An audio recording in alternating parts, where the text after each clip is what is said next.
Alors bonjour et bienvenue dans une nouvelle leçon de physique, mouvement des satellites et des planètes.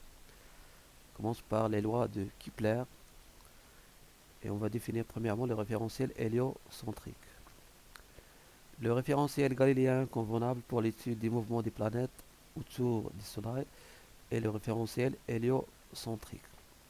Son repère a pour origine le centre du Soleil et ces trois axes sont dirigés vers trois étoiles lointaines considérées comme fixes.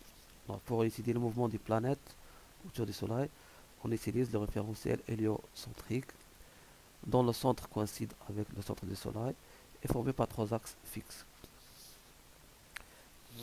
Deuxièmement, les lois de Kepler. Ce sont trois lois, donc on va commencer par la première loi. La première loi de Kepler, elle est connue aussi sous le nom de loi des trajectoires. Dans un référentiel héliocentrique, la trajectoire du centre d'une planète P est une ellipse dont le centre du Soleil est l'un des foyers. Donc le mouvement des planètes autour du Soleil, il décrit une ellipse dont le Soleil occupe l'un des foyers. L'ellipse possède deux foyers, F et F'. On va voir la définition mathématique de l'ellipse. Donc un ellipse est formé par l'ensemble des points dont la somme des distances à deux points fixes, les foyers F et F' est constante. Donc pour tous les points M de l'ellipse, on a toujours Fm plus F', M égale 2A. 2A. Avec 2A, c'est la longueur des grands axes. Donc en ellipse, pour ces deux axes, le grand axe, longueur 2A, et le petit axe, la longueur petit b.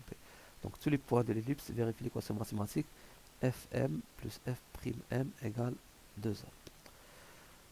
Avec O, F égale à O, F'. Les deux foyers F et F' sont symétriques par rapport à O. O, c'est le centre de l'ellipse. O est le centre de l'ellipse. 2A, la longueur des grands axes. 2B, la longueur des petits axes.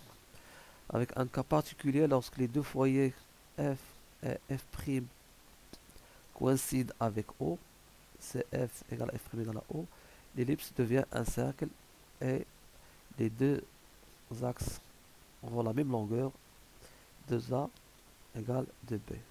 Dans ce cas, on a un cercle de centre O et de rayon R égale A égale à B. Un cas particulier de l'ellipse. Donc le cercle, c'est un cas particulier de l'ellipse pour lequel les deux foyers coïncident en un seul point qui est le centre de l'ellipse. Ça, c'est la définition mathématique de l'ellipse. Donc la première loi, le mouvement des planètes autour du Soleil est un ellipse dont le Soleil occupe l'un des foyers. Deuxième loi, ou la loi des airs. Deuxième loi de Kepler, la loi des airs. Le rayon vecteur SP, vecteur, qui relie la planète P au Soleil S, balaye des airs égales pendant une durée égale.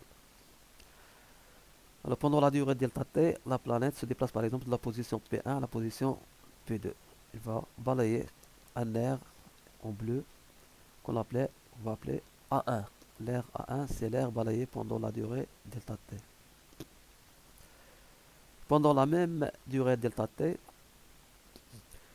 la planète se déplace de P3 vers P4. Elle va balayer un air, celui-ci en bleu, qu'on va l'appeler A2. Donc pendant la même durée, A1 doit être égal à A2. Donc la planète se déplace de la position P3 à la position P4 et balaye l'air A2 avec A1 égale à A2. Donc les airs balayés pendant la même période sont égales. Donc par conséquence, pour que les deux airs par exemple soient égaux, il faut que la vitesse de la planète lorsqu'elle s'éloigne du Soleil, elle doit être inférieure à celle de la planète lorsqu'il va s'approcher du Soleil. Donc plus il s'approche, plus il se déplace plus vite. Donc cette distance P1, P2 doit être supérieure à P3, P4. On va voir ça sur une petite simulation, les deux premières lois de Newton, les deux premières lois de Kepler, pardon.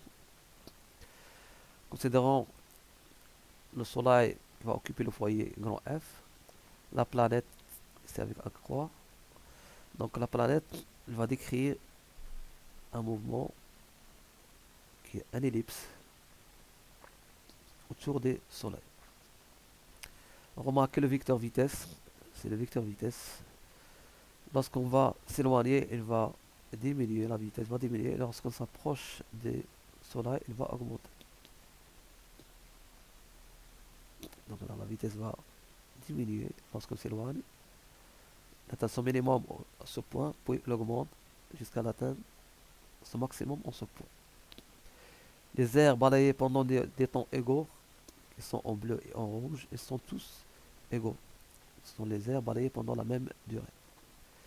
Avec un cas particulier, lorsqu'on a un mouvement circulaire, les deux foyers F et F' se coïncident dans un seul point qui est le centre du cercle, et le mouvement devient uniforme de vitesse constante. C'est un cas particulier. C'est le cas qu'on va étudier après dans la leçon. C'est le cas du mouvement circulaire uniforme. Donc on va revenir à la leçon avec la troisième loi de Kepler ou la loi des périodes. Le rapport entre le carré de la période de révolution grand T d'une planète, la période de révolution grand T par définition, c'est la durée nécessaire pour faire un tour complet.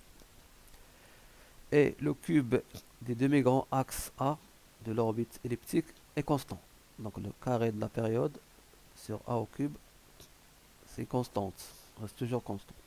Avec T, la période en secondes, A, le demi-grand axe en mètres, et K, c'est constante indépendante de la masse de la planète P.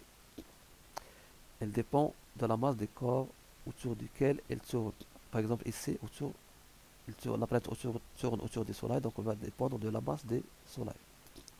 Donc la constante, elle est indépendante de la masse de la planète, mais elle dépend des corps centrales autour desquels tourne cette planète.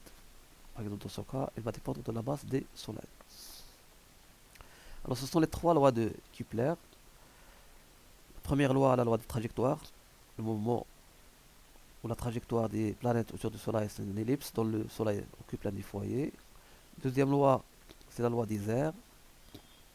Le rayon vecteur SP qui relie la planète P au Soleil balaye des airs égales pendant des durées égales. Donc pendant la même durée, la planète va balayer des airs égales.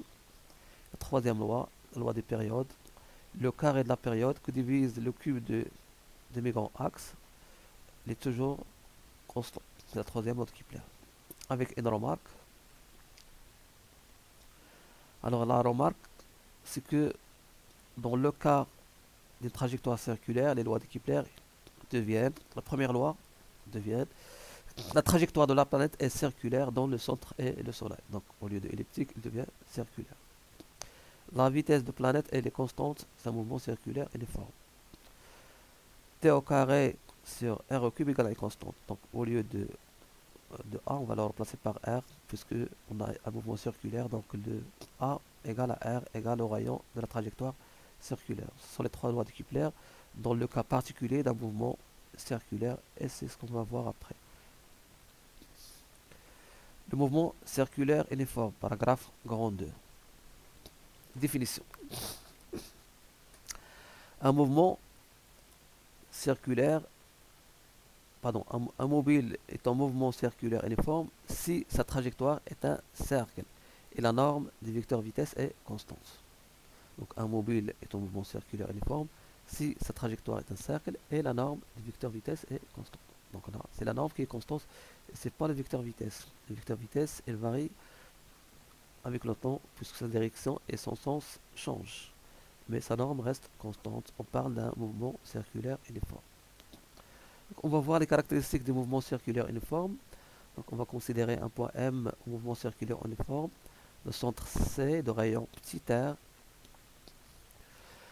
Pour la vitesse angulaire, donc on définit la vitesse angulaire oméga, c'est la vitesse V linéaire sur R, avec R le rayon de la trajectoire. Donc oméga égale à V sur R ou V égale R oméga. Donc V égale R fois oméga. Donc R c'est le rayon de la trajectoire, oméga c'est la vitesse angulaire. La vitesse angulaire qui s'exprime en radians par seconde. Radians par seconde.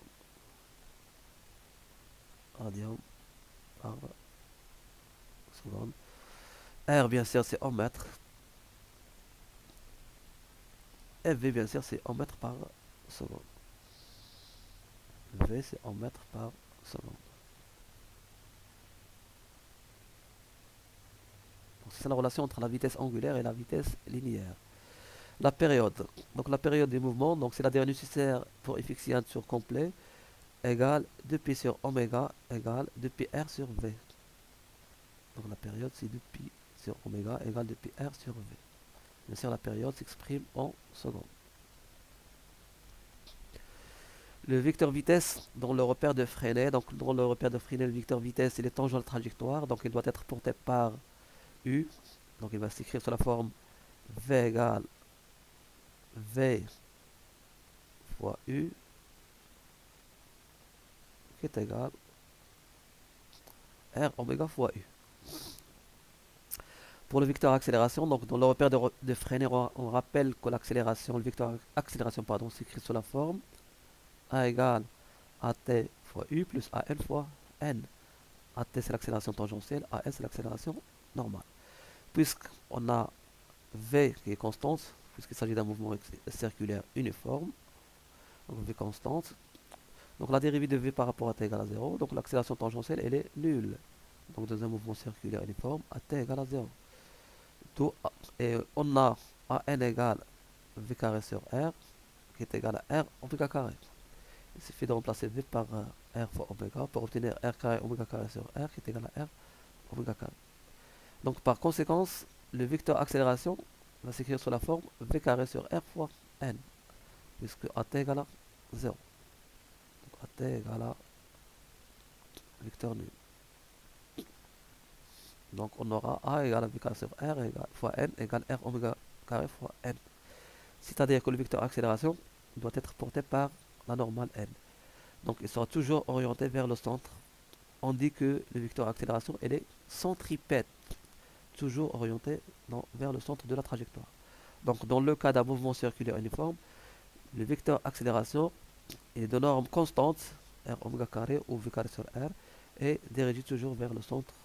On dit qu'il est centripète.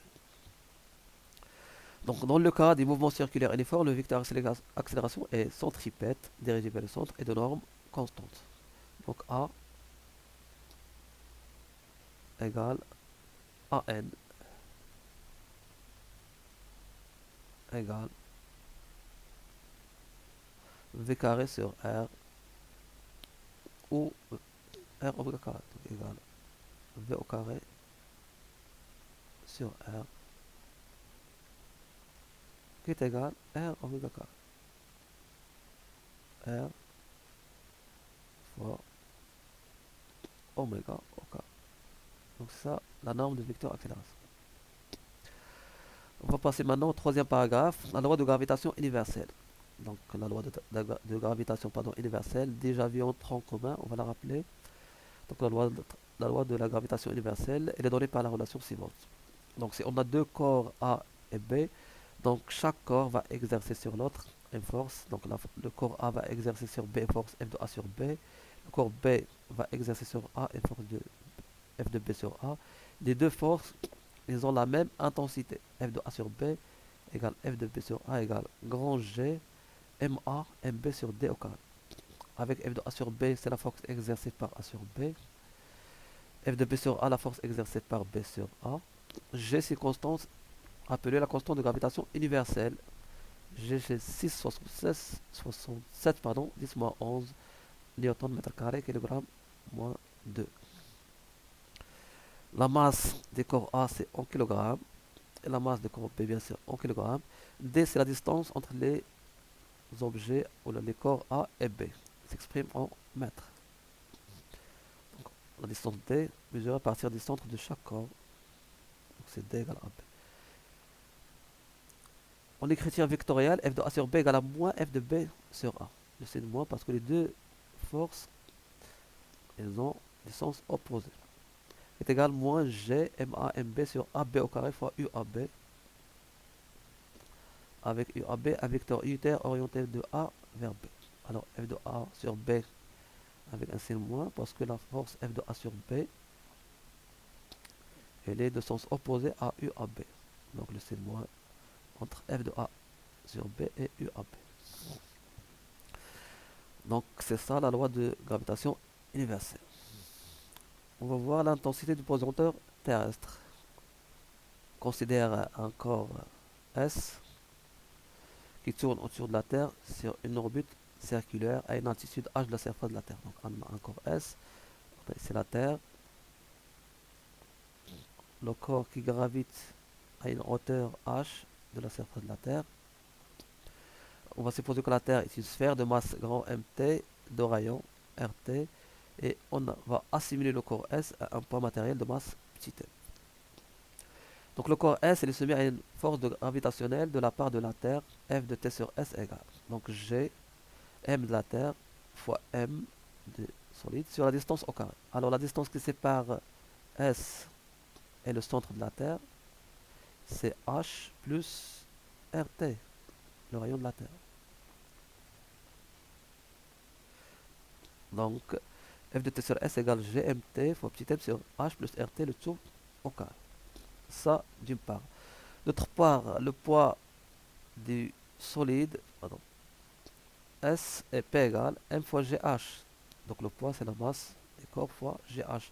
GH c'est l'intensité pesanteur terrestre à l'altitude H. Donc avec une bonne approximation, la force exercée de gravitation exercée sur la Terre sur S est identifiée au poids du corps. C'est-à-dire que F de T sur S est égal à P. Donc M fois GH égale GMT, donc c'est grand MT fois petit m sur H plus RT au carré. Donc on va simplifier par le M. Donc GH égale grand G fois la masse de la Terre sur H plus RT le tout au carré. Donc c'est l'expression de l'intensité du pesanteur terrestre à l'altitude H. Donc on a écrit l'expression de la force de gravitation exercée par la Terre, l'expression des poids, on a identifié les deux termes pour obtenir GH égale GMT sur H plus RT le tout au carré. Avec une remarque, à la surface de la Terre, on a H qui est égal à 0. Donc lorsque on est à la surface de la Terre, H égale à 0, la distance devient RT. Donc l'expression de G0, l'intensité du pesanteur à la surface de la Terre, G0 égale grand G fois MT, avec H égale à 0, donc ça devient RT au carré. C'est la relation 2. Divisons la relation 1 sur 2, donc GH sur G0, GMT simplifie, donc on aura GH sur G0 égale RT au carré sur H plus RT le tout au carré, soit GH égale G0 RT au carré sur H plus RT le tout au carré. Je crois que vous vous rappelez de cette relation que vous avez déjà vue en tronc commun, la première leçon des troncs communs. Alors ça c'est concernant l'intensité pesanteur terrestre à l'altitude H et pour H égale à 0. On va passer à l'étude du mouvement d'un satellite artificiel autour de la Terre. On considère un satellite grand S qui tourne autour de la Terre sur une orbite circulaire à une altitude H de la surface de la Terre. On suppose qu'au cours de ce mouvement, le satellite ne subit qu'à la force gravitationnelle F de T sur S. Donc on va négliger toutes les autres forces et on considère que le satellite est soumis à une seule force, la force gravitationnelle exercée par la Terre sur S. C'est ça la force de gravitation exercée par T sur S. Elle est orientée de S vers le centre de la Terre. F de T sur S. Et on considère que la Terre est une sphère de masse grand MT, de rayon grand RT, et on assimile le satellite à un point matériel grand S de masse petit m. L'étude de son mouvement se fait dans un référentiel géocentrique supposé galiléen. Un référentiel géocentrique, on rappelle que le référentiel dont le centre coïncide avec celui de la Terre est formé par trois axes orthonormés. fixe. Donc, selon la nature du mouvement, on change le référentiel. Donc, lorsqu'on a étudié le mouvement des planètes autour du Soleil, on a choisi le référentiel héliocentrique. Pour l'étude du mouvement des satellites autour de la Terre, on choisit le référentiel géocentrique. Alors, on donne la masse de la Terre, le rayon de la Terre, la constante de gravitation universelle. Commençons par déterminer la nature du mouvement. Alors, le système étudié, c'est le satellite S. Bilan des forces, donc le S il est soumis à une seule action, c'est la force d'attraction universelle de la Terre, F de T sur S. Et on va appliquer la deuxième loi de Newton, F de T sur S égale à M à G. On va projeter sur la tangente U de repère de Freinet. Donc on a la projection de F sur U, c'est nul, puisque F elle est perpendiculaire à U, F est porté par M. Donc 0 égale M à T. Avec M bien sûr différent de 0, donc AT qui est égal à 0. AT qui est égal à dV sur dt, donc égal à 0, donc V est constante. Donc le mouvement du satellite il est uniforme. Donc en projetant le deuxième mode de Newton sur la tangente U, on obtient AT égale à 0, donc dV sur dt égale à 0, V constante, donc c'est un mouvement uniforme. Donc puisque, d'après les données, le mouvement du satellite est circulaire, il gravite sur une orbite circulaire, et sa vitesse ou bien sa norme, la norme de vecteur vitesse est constante, donc V est constante, donc le mouvement du satellite c'est un mouvement circulaire uniforme. Donc puisque la trajectoire est circulaire et le mouvement est uniforme, donc le mouvement du satellite autour de la Terre est un mouvement circulaire uniforme. Donc pour déterminer la nature du mouvement, on projette la deuxième onde de temps sur la tangente U. On démontre que V est constante. Et puisque d'après les données, l'orbite est circulaire, donc V constante, trajectoire circulaire, le mouvement est circulaire uniforme. Donc on va déterminer maintenant la vitesse des satellites. On va projeter la deuxième onde de Newton, cette fois-ci sur la normale N des repères de Freinet. Donc en projetant F égale à MAG sur la normale N, donc la projection de F c'est grand F, la projection de A c'est AN. Donc F de T sur S égale à M à N. Avec F de T sur S, c'est grand G fois petit t fois M de la Terre sur R au carré égale M à N, c'est M V carré sur R. Avec R, bien sûr, c'est le rayon de la trajectoire du satellite qui est égal à RT plus H. Donc on va simplifier par petit m. Donc on aura V égale la racine carrée de G fois MT sur R. Donc on a R sur R carré, donc ça reste R. Donc qui est égal racine carrée de GMT avec R, c'est H plus RT. Donc c'est l'expression de la vitesse V des satellites. Donc pour déterminer l'expression de V, on projette la deuxième mode de Newton sur la normale N. Donc F égale à M à N. G petit m MT sur R carré égale à M à N qui est égal à V carré sur R. On simplifie par le M. Et V égale la racine carrée de GMT fois R sur R carré égale la racine carrée de GMT sur R. Avec R, bien sûr, c'est le rayon de la trajectoire qui est égal à H plus RT. On obtient l'expression de V. Passons maintenant pour déterminer l'expression de la période T du mouvement. Donc, on a un mouvement qui est circulaire uniforme. La période T, par définition, c'est la durée nécessaire pour effectuer un tour complet. Le mouvement de la planète est circulaire uniforme de période T. Donc, on a la période T qui est égale à 2π sur oméga. Avec oméga, c'est V sur R. D'où T égale. Donc, on va remplacer oméga, c'est V sur R. Donc, ça fait de π sur V fois R. Avec bien sûr toujours R, c'est RT plus H. Donc T égale 2π. On remplace fois R fois 1 sur V. On remplace dans l'expression de V. 1 sur V, c'est racine de R fois GMT. Soit T égale, donc on va faire entrer le R à l'intérieur de la racine pour qu'il devienne R au carré fois R. Donc ça fait R au cube. Donc T égale depuis la racine carrée de R au cube sur GMT. Et avec R égale à RT plus H, donc T égale 2π la racine carrée de H plus RT au cube sur G fois MT. Donc c'est l'expression de la période T du mouvement. On passe maintenant à une remarque.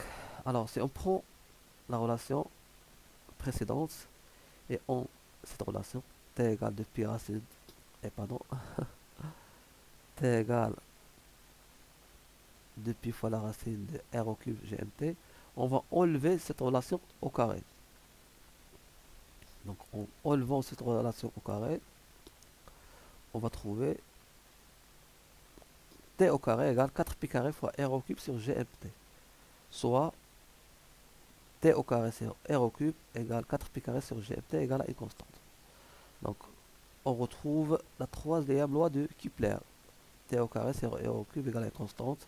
Avec la constante, on a dit qu'elle dépend des corps centrales autour desquels on tourne.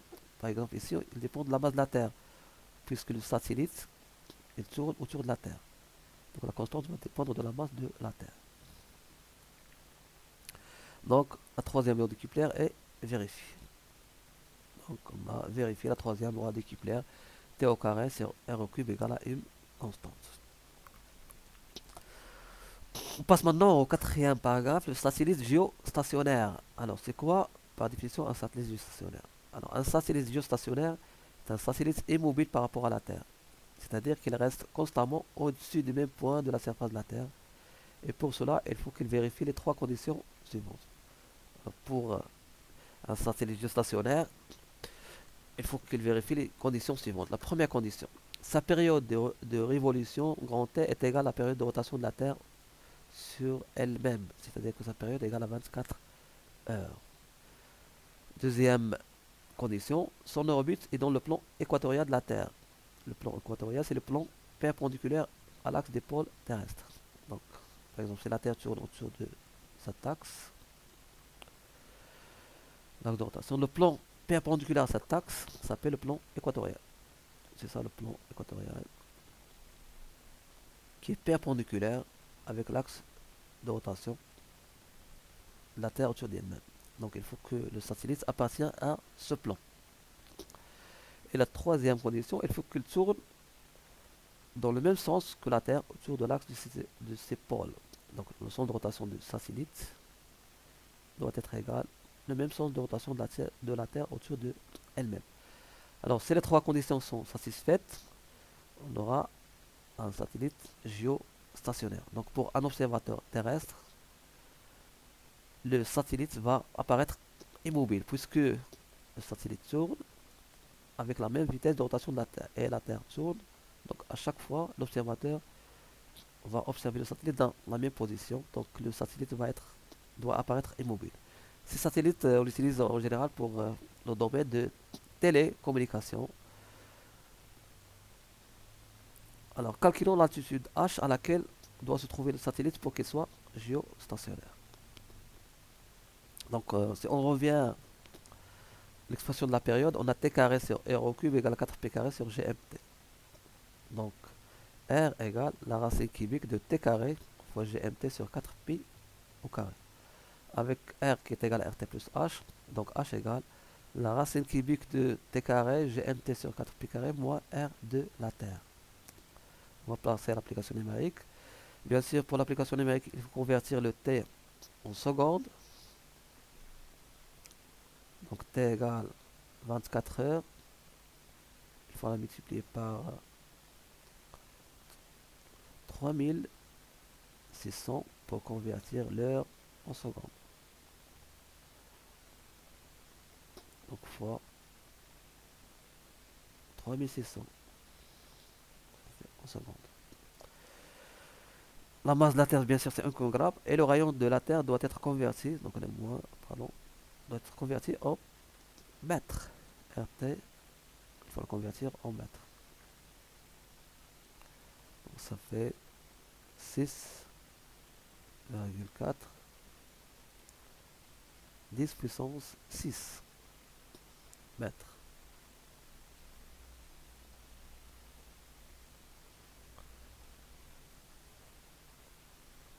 Donc 6,4 10 puissance 4 mètres. Donc l'application numérique, on trouve une valeur qui est voisine de 3,6 10 puissance 7 mètres, soit 36 000 km. Donc pour qu'un satellite soit géostationnaire, il faut qu'il tourne à une altitude h égale 36 000 km de la surface de la Terre. Alors, de ce paragraphe, on a étudié le mouvement d'un satellite autour de la Terre. Donc la même démarche, on peut l'utiliser pour étudier le mouvement d'une planète P autour du Soleil. Donc c'est toujours la même démarche. On applique le deuxième loi de Newton. On projette sur la tangente U pour montrer que le mouvement est uniforme. On projette sur N pour déterminer l'expression de la vitesse. Ensuite, on calcule la période et ainsi de suite. Donc, ainsi se termine notre leçon d'aujourd'hui. Merci de l'avoir suivi et à bientôt.